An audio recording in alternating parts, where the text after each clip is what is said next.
ఏపీలో ప్రస్తుతం నడుస్తున్న ఉచిత పథకాలపై మాజీ ఉపరాష్ట్రపతి వెంకయ్య నాయుడు అసంతృప్తి వ్యక్తం చేశారు. ప్రస్తుతం నడుస్తున్న ప్రభుత్వాలు ఒకరి మీద ఒకరు పోటీతత్వంతో ఉచిత పథకాలతో ప్రజలను సోమరులను చేస్తున్నారని మండిపడ్డారు. ఇది రాష్ట్రానికి ఏమాత్రం శ్రేయస్కరం కాదన్నారు ఆయన. ప్రతి మనిషి తన జీవితంలో సేవా దృక్పథం ఏర్పరచుకొని తన సంపాదనలో కొంత సహాయం చేయాలన్నారు.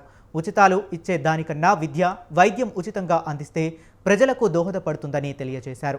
అంతకుముందు ఆయన తిరుపతి జిల్లాలో చాగనం లలితమ్మ భాస్కర్రావు మెమోరియల్ ట్రస్ట్ సందర్శించి అక్కడ డి అడిక్షన్ సెంటర్ను ప్రారంభించారు.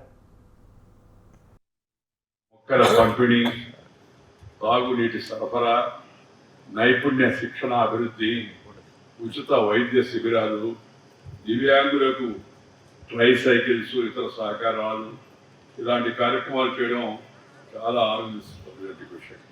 దాంతోపాటు ఇక్కడ మరణించిన వారికి పేదలకు గౌరవాన్ని ఇస్తూ బాడీ ఫ్రీజర్లు, చివరి యాత్ర కావాల్సిన వాహనాలు ఏర్పాటు చేయడం కూడా నన్ను ఎంతో వాస్తవంగా చెప్పాలంటే ఆకట్టుకుంటున్నాయి. ఈ మిగిలిన సేవలు ఎవరన్నా చేయగలరు. ఇక్కడ అంత్యేష్టి నేను ఎప్పుడు చెప్తూ ఉంటాను, మామూలుగా సంపదను పెంచుకో,